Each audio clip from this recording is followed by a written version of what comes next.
Okay, today is concrete day at my house. We have some nice weather for a change, so we're able to get these big concrete trucks in, and we should be able to pour this entire floor in one pour and be ready for framers in the next couple of days. So let's get going on the job site and see what kind of progress they're making.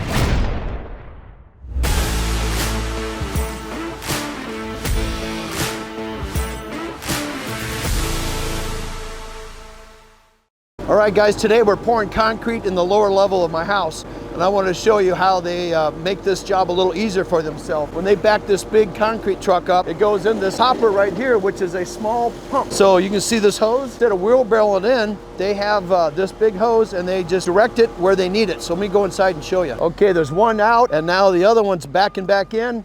And what he'll do is he'll wash out his concrete truck and dump in that pile I have going already. They clean them all out before they take it back to the shop. So here comes this next big rig, and they'll back up to this pump truck. More will be going in. We have several concrete trucks coming today.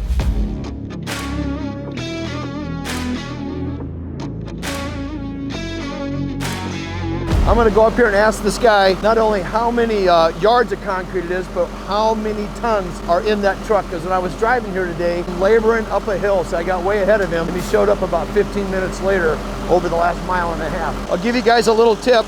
There's 4,000 pounds a yard is what it weighs. And then you do the math on how many yards are in this truck, then you'll have your answer.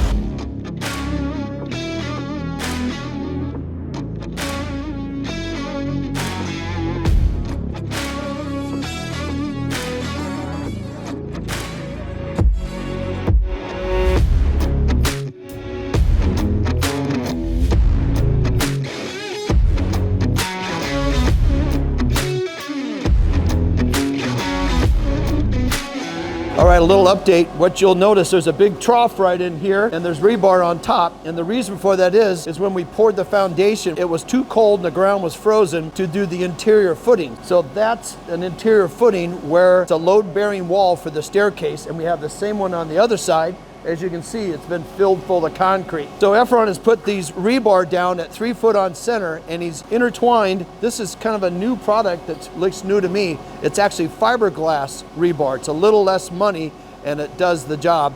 And there's also steel down in here. So when they pour this rebar, it's kind of hanging over. That will hold the footing in place.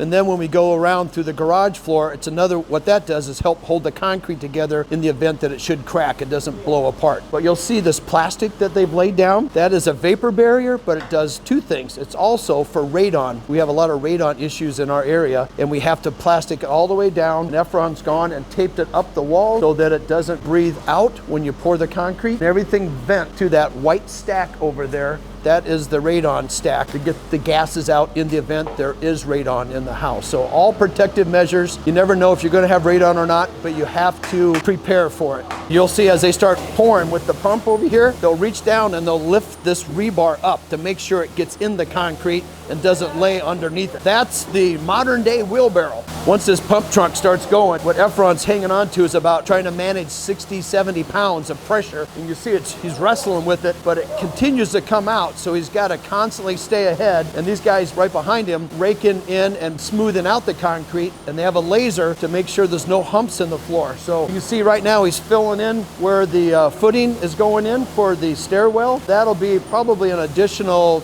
12 inches of concrete. This whole floor will be a 4-inch concrete pour. Okay, another thing, when we pour the garage floor, if you remember, we had to knock out the foundation because we want to pour the garage floor through the garage doors. So here I am in the garage door. They put a 2x4 right down here, so they'll pour right up to the top of this, and you'll see there'll probably be a good 6 inches of concrete at the threshold of the garage door. So here is the exterior wall, and we're gonna have the concrete just up to the outside edge of that wall. In the event the garage floor or the outdoor driveway heaves, it sits on a foundation to prevent that from happening.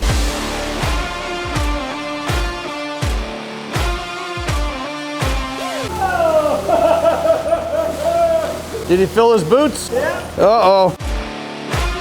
So Efron is finishing up the pour right where my interior part of my house, because there's a lower level bedroom downstairs and stairs that transfers into the garage. He wants me to go double check that measurement so we can pour the living area flat, and then we're going to create a slope down to the garage floor. So I'm going to double check that measurement. Let me show you what Efron's asking me to do here. So this is where we were. He's pouring this area first, and then here's my garage. I have to give him this measurement because that's garage floor and that goes into living area. So we don't want this floor sloped. That'll be problematic. I got my trusty scale. I'll go from inside to outside, and it is exactly 21.9 inches is what we got to have. I'm gonna take this with me just so I can prove to Efron. Let me grab a tape in case he doesn't have one. You know how many times I've been to the job site? I should have a little contest. Every time I walk on a job site, if I ask for a tape measure, nobody ever has one for some reason. I'm going to take another angle, set up the long way. I'll give it from the garage door back. 24 inches. Efron, yes. The easiest way to go is from this garage door back is 24 inches. Oh, okay. Yeah. So you're going to keep it flat and then slope it. All right, see, good thing I had a tape measure. They don't, well, concrete guys don't need these things. So let me stand back and show you. This is the garage door opening, and we're going to go from that garage door back in. 24 is my wall. He's going to go 16 to give me a little bit of a flat area, and then it will slope. So that was a good catch by Efron. Okay, so what these guys are doing is that when we put down this 6 mil plastic, there is a chance that it could tear, and it's only because of this big hose going around. So they've come back in and patched this area where there was a hole in it to make sure the radon and everything is doing its job. So that was a good catch for Efron, and I really appreciate him being extra careful as he does his job. So this is really what it looks like. It's pretty heavy duty. It's hard to tear. It's really tough. When that great big hose is swinging around and massaging, rubbing back and forth, it'll wear a hole in it. They go back and they put this down and make sure that it's being done right. So before they set everything up earlier in the week, they went through and then they chalked a line all the way through with a laser where the top of the concrete needs to go. And then it will slope all the way back. This line continues here and here, all the way through, and it slowly has about a 3-inch fall from the front to the back. So when you hose out the garage area, the water will slowly work its way outside. You don't want too steep of a slope, but you don't want it too flat either. Just like baby bear's porridge has to be just right. My job is done here. What a lot of times we don't see is what it takes to prepare this space. So they spent an entire day grading and getting some of the mud. So when they pour the concrete, it kind of creates a subfloor, subbase. So when they pour this down, it's nice solid surface. So they have a day of grading. They have a day of putting in the rock and gravel, laying down the rebar and plastic. And then here we are on day 3. It's going to be probably about a 2.5, 3 hours to get this poured. So this is the fastest part of the concrete. It's all the stuff you see that we don't see leading up to this to get them to pouring. So this is fun watching this, watching them grading. That's kind of gets a little monotonous. All right, just to bring you guys up to speed, it's not normal to have these big pillars in a garage. And the reason why I have these, as we'll go back and show you, is that we put a Flexicore concrete lid on top of this garage. This literally is outside the house. These walls, instead of having a solid pour all the way through, I left them open so I can get through the garage and get to this third car garage, which is literally outside the house with a whole deck on top. So this is kind of like a concrete vault. So if you're going to check out that video on how we built this room, we'll link it down below so you can watch how all that Flexicore and how this was built.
Efron and the guys are cleaning up right now. And I was asking him where he got the hot water because we have none here. Well, these concrete trucks, we pay extra for winter conditions and they bring hot water. So they're able to clean off all their tools. An interesting thing Efron told me is because I said we're going to be putting epoxy flooring down on the garage floor. So he recommended that he'll hand trowel the floor.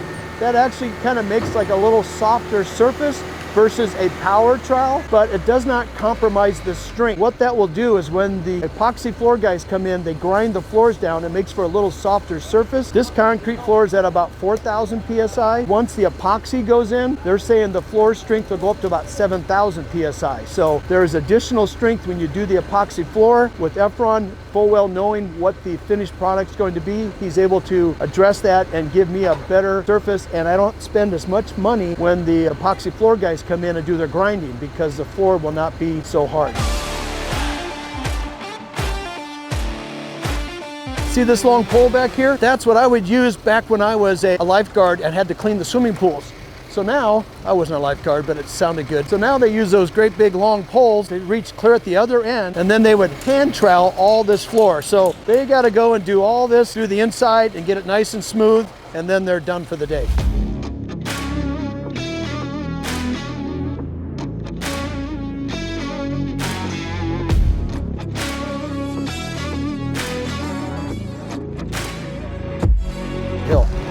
Look at these big shoes. It looks like a big croc, but actually when Efron puts these babies on, he puts them over his shoes and he can walk on the concrete and not leave a mark. But that looks like Shaquille O'Neal's Crocs.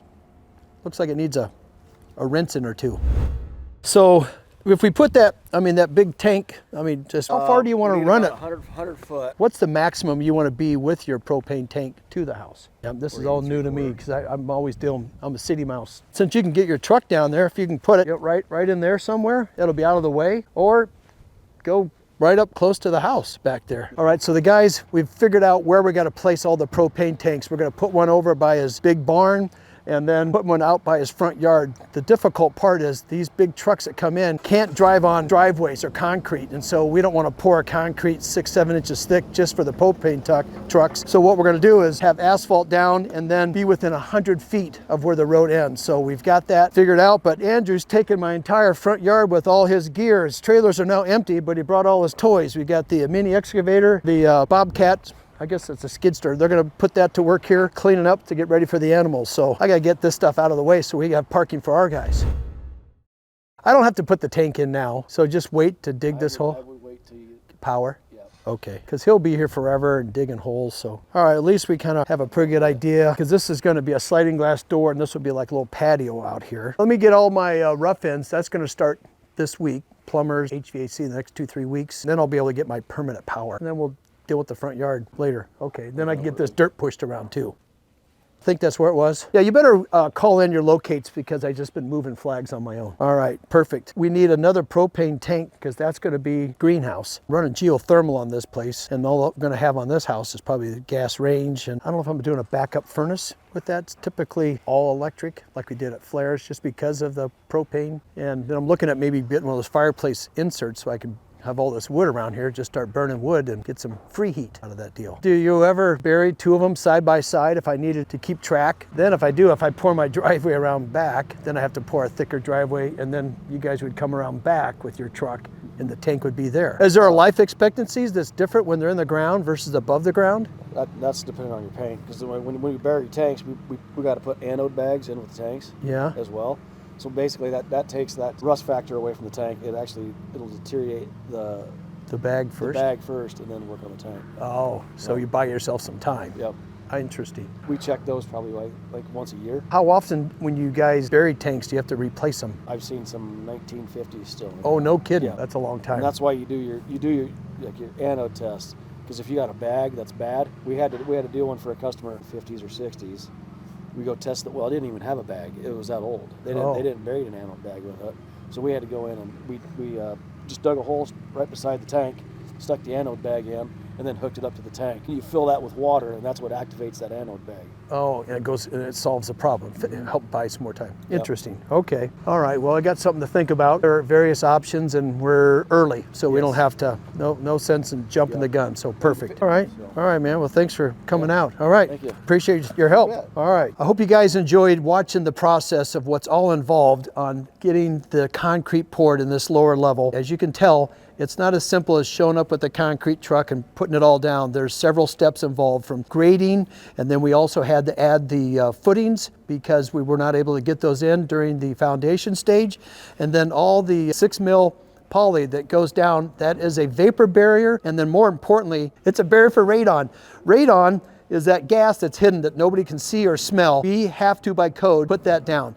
And then they come in the next day, and you can see what it took, about 2 hours to pour all the concrete. And now they're just waiting for it to set up, and they're starting to prep it floor. So hopefully here in about 2 more days, I can bring my framers back and we can start finishing framing on the lower level, get the stairs in, and start closing up the house with garage doors. So by the way, remember we talked in the beginning what the weight was? That truck carried 10.5 yards of concrete. Each yard of concrete is 4,000 pounds. So that is, when you do the math, is a little over 40-some thousand pounds of concrete. You do the math on a ton is 2,000 pounds. 21 tons of concrete in one concrete truck. So that is a lot of weight. So when you're next to one of these big concrete trucks and you see it kind of rocking, you better get the heck out of the way. Hey, thanks for watching.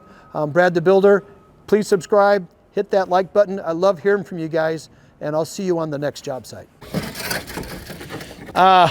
Made a mistake. I stepped in the wet concrete with my shoes, and Efron's not happy, so now I gotta clean all his tools off here. So I'll be here for a little while.